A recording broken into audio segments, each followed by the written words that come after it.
దస్త్రాల్ని ఆన్లైన్లో ఈ ఆఫీస్ ఎక్కడి నుంచైనా పరిష్కరించే వెసులుబాటు ఉన్నప్పటికీ కొందరు మంత్రులు, కార్యదర్శులు, విభాగాధిపతులు ఇప్పటికీ రోజుల తరబడి సమయం తీసుకుంటున్నారని ముఖ్యమంత్రి చంద్రబాబు తీవ్ర అసంతృప్తి వ్యక్తం చేశారు. మంత్రులు, కార్యదర్శులు, విభాగాధిపతులలో సచివాలయంలో సమావేశం జరిగింది. సీఎం చంద్రబాబు మాట్లాడుతూ సాకులు చెబితే సహించేది లేదని, ఇకపై 7 రోజుల కంటే ఎక్కువ సమయం తీసుకున్న వారు వివరణ ఇవ్వాల్సిందేనని తేల్చి చెప్పారు. ఈ ఆఫీస్ ఫైల్స్ డిస్పోజబుల్ నివేదికను ఐటీ శాఖ కార్యదర్శి కాటమనేని భాస్కర్ సమావేశంలో వివరించారు. దాని ప్రకారం 2024 జూలై 15 నుంచి 2025 డిసెంబర్ 9 వరకు 16 నెలల 24 రోజుల వ్యవధిలో దస్త్రాల పరిష్కారంలో రవాణా శాఖ మంత్రి మండిపల్లి రాంప్రసాద్ రెడ్డి అట్టడుగున ఉన్నారు.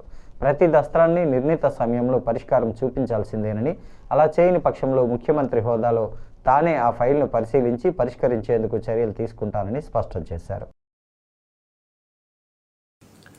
లాస్ అండ్ రూల్స్, మీ పర్ఫార్మెన్స్ ఎక్కడైనా సరే ఇబ్బంది వస్తే నేను ముందే చెప్పాను, అవసరమైతే కంటిన్యూగా సింప్లిఫికేషన్ ఆఫ్ ప్రొసీజర్స్, రిఫార్మ్లో భాగంగా లేబర్ రిఫార్మ్స్ తీసుకొస్తున్నాం, అట్లే అడ్మినిస్ట్రేటివ్ రిఫార్మ్స్ తీసుకొస్తాం, బిజినెస్ రూల్స్ కూడా సింప్లిఫికేషన్ చేసుకుంటాం.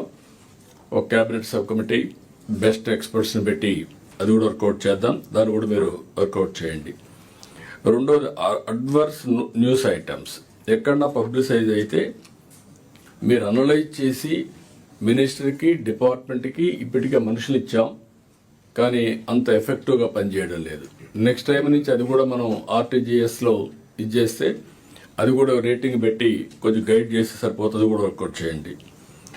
రెండోది, ఒకవేళ కానీ కంటిన్యూగా నెగిటివ్ ఐటమ్స్ వస్తూ ఉంటే డీపర్గా అనలైజ్ చేసి సిస్టమ్స్లో ఏమైనా లోపాలు ఉంటే కరెక్ట్ చేద్దాం. అలాంటి కరెక్ట్ చేసి ఎట్లా చేయగలుగుతా అవి కూడా చేస్తే బెటరు.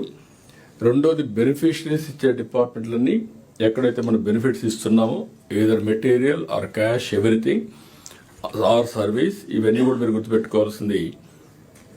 నో ఎలిజిబుల్ పర్సన్ కాని వాడికి రాకూడదు, ఎలిజిబుల్ పర్సన్ అయిన వాడిని ఇగ్నోర్ చేయకూడదు. That is where we are working. సమగ్ర ప్రాజెక్ట్ కూడా తీసుకున్నాం, అది కూడా అనలైజ్ చేస్తాం. ఇప్పటికి ప్రీవియస్గా కొన్ని అవకతవకలు జరిగాయి, అవి కూడా మనం స్లోగా కరెక్ట్ చేయాల్సిన అవసరం ఉంది. But complicated, but no way, వదిలిపెట్టలేము. నేను అది కూడా చూస్తున్నా.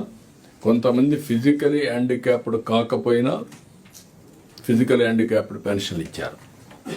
కొంతమంది మనం 15,000 రూపీస్ ఇస్తే అవి కూడా కొంతమంది ఎలిజిబుల్ కాని పర్సన్స్ కూడా వచ్చే పరిస్థితికి వచ్చారు. ఇలాంటివన్నీ వచ్చాయి. ఇంకొక పక్కన ఒక్క సబ్జెక్ట్